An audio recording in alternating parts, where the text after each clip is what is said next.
আসসালামু আলাইকুম প্রিয় দর্শক, দেখতে পাচ্ছেন জর্ডান আলতা জুম্মা থেকে আমি লাইভটা করতেছি।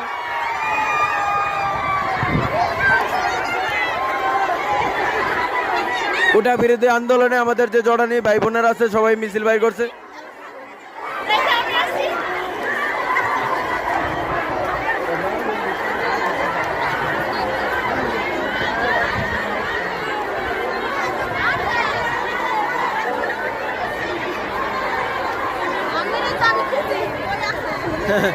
ভিডিও বানা স্যার। थोड़ा हिंदी में भी बोला जाए।